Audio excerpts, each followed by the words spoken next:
Le prophète Kako Philippe, qui affirme avoir reçu un message divin en 2002, a entamé en 2025 une série de croisades en Afrique axée sur la guérison et les miracles.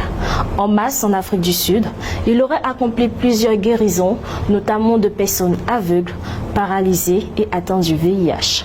Ces événements attirent de plus en plus de fidèles en quête de délivrance spirituelle. Le récit de Nesnda.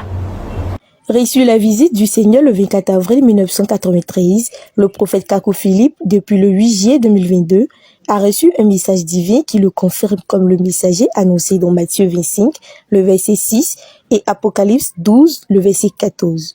En cette année 2025, suite à de nouvelles révélations, le prophète Kako Philippe a entamé une série de voyages débutant par l'Afrique du Sud où il organise des croisades axées sur la guérison, la délivrance et les miracles. Ainsi, en mars 2025, il a tenu des rassemblements en Afrique du Sud. Lors de ces événements, de nombreux témoignages de guérison ont émergé. Et l'un des grands témoignages est celui d'une fille d'environ 20 ans, qui souffre de paralysie depuis 4 ans, qui a manifesté une grande foi. Et sa foi va marquer le prophète et l'auditoire. Elle est présente le 6 mars 2025. Ne pouvant pas se tenir sur ses pieds, elle est portée sur une chaise pour être amenée sur l'estrade.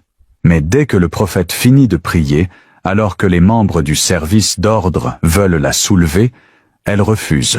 Elle veut même saisir le manteau du prophète. Elle veut marcher à l'instant.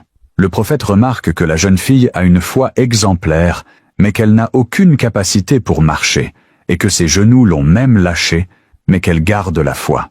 Alors, le prophète pose ses mains sur les genoux de la jeune fille et prie.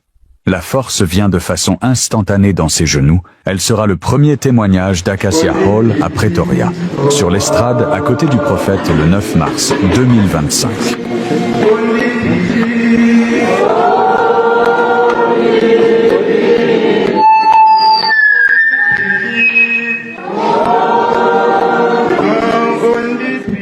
Des aveugles ont recouvré la vue, des paralytiques ont marché et des personnes possédées ont été délivrées. Plusieurs malades du VIH auraient également été guéris après les prières du prophète. Cette croisade a attiré un nombre croissant de fidèles en quête de guérison et d'espérance spirituelle profonde.